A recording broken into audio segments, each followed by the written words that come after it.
సంవత్సరం క్రితం సంతోషికి రాజుతో పెళ్లి జరిగింది.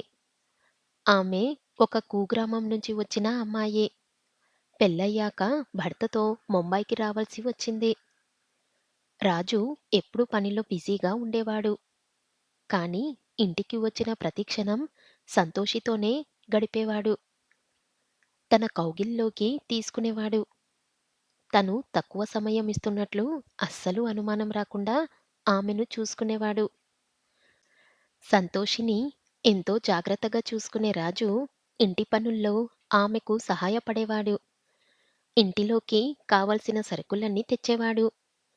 ఆమె ఏది అడిగితే అది వెంటనే ఏర్పాటు చేసేవాడు. ఒకరోజు సంతోషి స్నానం చేసి బాత్రూం నుంచి బయటకు వస్తున్నప్పుడు కాలు జారి కింద పడింది. ఆమె కాలు ఫ్రాక్చర్ అయ్యింది. హాస్పిటల్కి తీసుకువెళ్ళాడు రాజు. డాక్టర్ ఆమె కాలికి ప్లాస్టర్ కట్టి 2 నెలలు విశ్రాంతి తీసుకోమని చెప్పాడు. హాస్పిటల్ నుంచి ఇంటికి వచ్చాక సంతోషి రాజుతో 1 నెల కోసం మా అమ్మను ఇక్కడికి పిలుద్దామా అని అడిగింది. మన ఇల్లు చిన్నగా ఉంది. ఇందులో మీ అమ్మ ఎలా అడ్జస్ట్ అవుతుంది అన్నాడు రాజు. ఆ విషయం నాకు వదిలిపెట్టు. మన ముగ్గురం ఇక్కడే పడుకుందాం అంది సంతోషి. కొంచెం ఆలోచించి సరే, నీ ఇష్టం. మేము సదా మీ సేవకులం. మీకు నచ్చింది చేసుకోవచ్చు అన్నాడు నవ్వుతూ. కొద్ది రోజులకే సంతోషి వాళ్ళమ్మ రాజు ఇంటికి వచ్చింది. రాత్రి ముగ్గురు నేల మీద పరిచిన పరుపు మీద ఒకవైపు సంతోషి తల్లి, మరోవైపు రాజు, మధ్యలో సంతోషి పడుకునేవారు. ఇలా ముగ్గురు అడ్జస్ట్ అయ్యారు.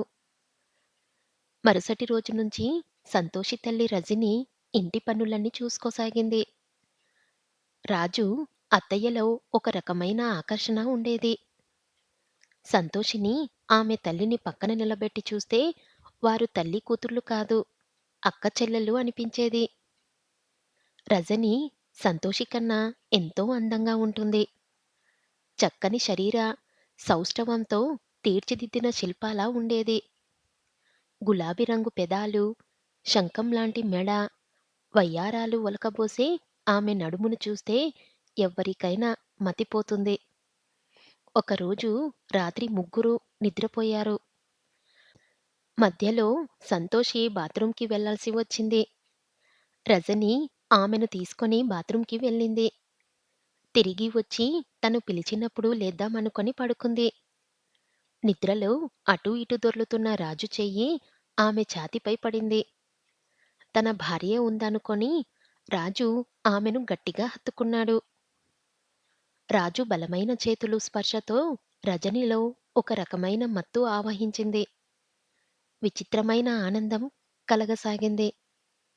నెమ్మదిగా రాజు చేతులను తనపై నుంచి తీసింది. రాజు నిద్రలోనే మళ్ళీ ఆమెపై చేయి వేశాడు. రజనీకి హాయిగా అనిపించింది. అతన్ని దగ్గరికి తీసుకొని ముద్దుల వర్షం కురిపించింది. ఇంతలో రాజుకి మెలకువ వచ్చింది.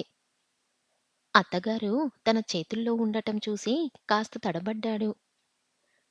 కానీ వెంటనే రజని అతన్ని గట్టిగా కౌగిలించుకొని మళ్ళీ ముద్దులతో అతని సంకోచాన్ని పటాపంచలు చేసింది. ఇద్దరూ ఒకరినొకరు పెనవేసుకోగానే అమ్మా, రా అన్న సంతోషి గొంతు వినిపించింది. సంతోషి గొంతు విని ఇద్దరూ విడిపోయారు. ఇద్దరి శరీరాల్లో రగులుతున్న కామాగ్ని జ్వాల అర్ధాంతరంగా చల్లారిపోయింది. ఆ రోజు రాత్రి రజని సరిగ్గా నిద్రపోలేదు. రాజు బలమైన చేతుల స్పర్శ, వెచ్చదనం ఆమెను నిలవనీయడం లేదు. రజని వయసులో ఉన్న యువతి. వృద్ధుడైన భర్త ఆమె శారీరక కోరికల మంటలను ఆర్పలేకపోయేవాడు. ఇద్దరి మధ్య వయసులో భారీ వ్యత్యాసం ఉంది. ఆమె యవ్వనంలోకి వచ్చేసరికి అతడు వృద్ధుడయ్యాడు. మర్నాడు ఉదయం రజని లేచినప్పుడు రాజును ఒకసారి సూటిగా చూసింది. అతడు తన వైపు తదేకంగా చూడటం గమనించింది. అతనికి ఇష్టమైన టిఫిన్ తయారు చేసి తనకున్న అభిమానాన్ని తెలియచేసింది. రెండు వైపుల నుంచి చూపులు కలవసాగాయి. ఇద్దరూ ఏకాంతంగా కలిసే అవకాశం కోసం ఎదురు చూడసాగారు. ఒకరోజు విరహ వేదన తట్టుకోలేక, రాజు, నువ్వు లేకుండా నేను ఉండలేను. నాకు నీ ప్రేమ కావాలి.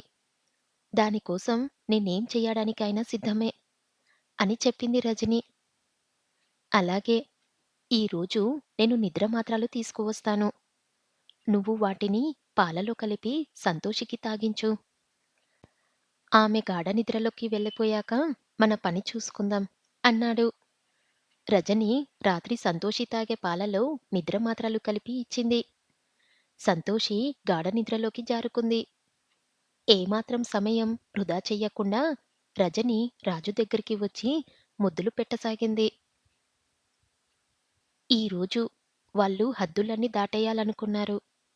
మంచి వయసులో ఉన్న రాజుతో తనలో ఇన్నాళ్లుగా రగులుతున్న కోరికల మంటలను చల్లార్చుకోవాలని రజని తహతహలాడింది.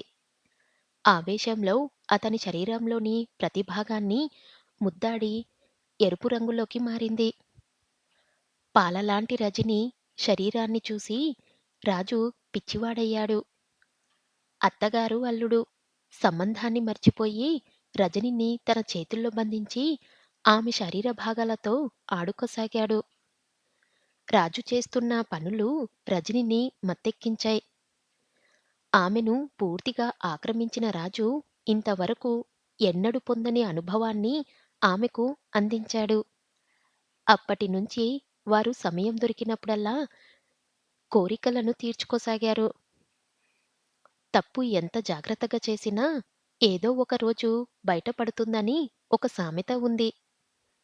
రాజు, రజనిల విషయంలోనూ ఇదే జరిగింది. సంతోషి కాలు బాగుపడింది. ఇప్పుడు నడవడానికి ఆమెకు ఎలాంటి ఇబ్బంది లేదు. రజని వచ్చి 4 నెలలయ్యింది. కానీ ఆమెకు తిరిగి ఇంటికి వెళ్ళాలనిపించడం లేదు. ఒకరోజు సంతోషి తల్లితో, అమ్మా, నీకు టికెట్ బుక్ చేయించనా? ఎప్పుడింటికి వెళ్తావు? అక్కడ నాన్న ఒంటరిగా ఉన్నాడు అని అడిగింది. నన్ను మీ ఇంటి నుంచి వెళ్ళగొట్టాలనుకుంటున్నావా? నువ్వు పూర్తిగా బాగుపడే వరకు నేను ఇక్కడే ఉంటాను.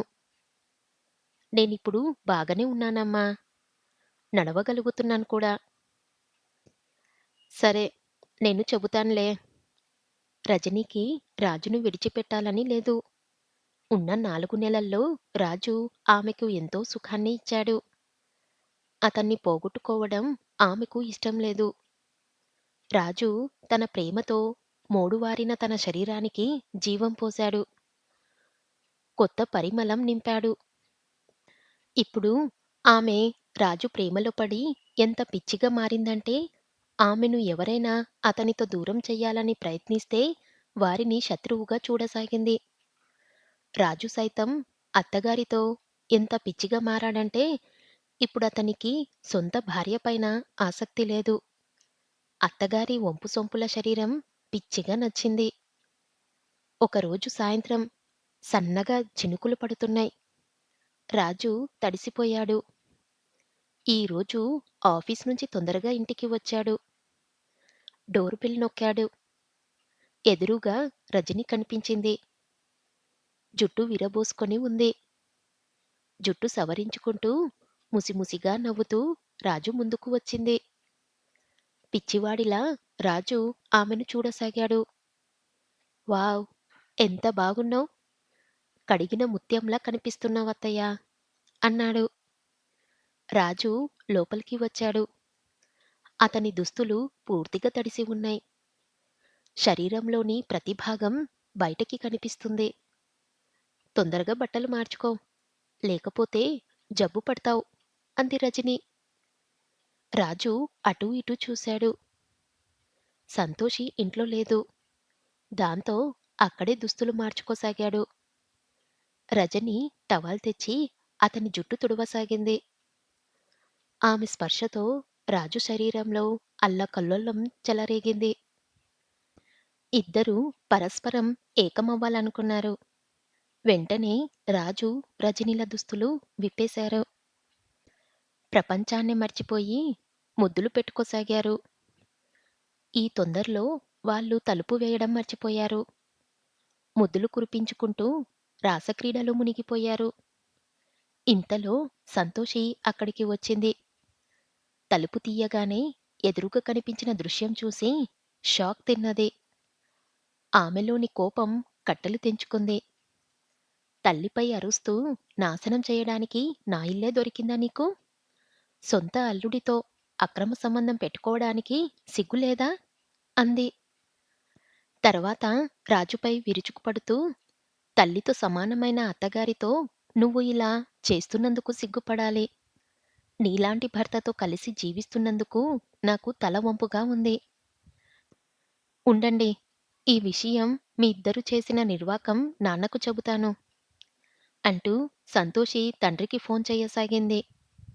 ఇంతలో రజని పక్కనే ఉన్న పూల కుండి తీసుకొని సంతోషి తలపై బలంగా మోదింది. నేలపై పడిపోయింది సంతోషి. వెంటనే రాజు సంతోషి చెయ్యి నుంచి ఫోన్ లాగేసుకున్నాడు. ఆమె గొంతు నులమసాగాడు. రజని సంతోషి చేతులు, కాళ్ళు పట్టుకొని గట్టిగా అరుస్తూ, రాజూ! దీన్ని చంపేసేయ్.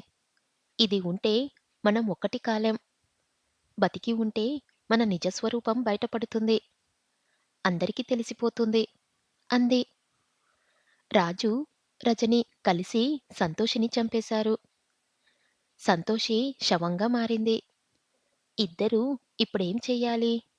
పోలీసుల నుంచి ఎలా బయటపడాలి అన్న ఆలోచనల్లో పడ్డారు. శారీరక ఆకలిని తీర్చుకోవడానికి వారు తమ మధ్య ఉన్న పవిత్ర బంధానికి తిలోదాలకు ఇచ్చారు. అక్రమ సంబంధం కారణంగా ఒక తల్లి సొంత కూతుర్ని చంపింది.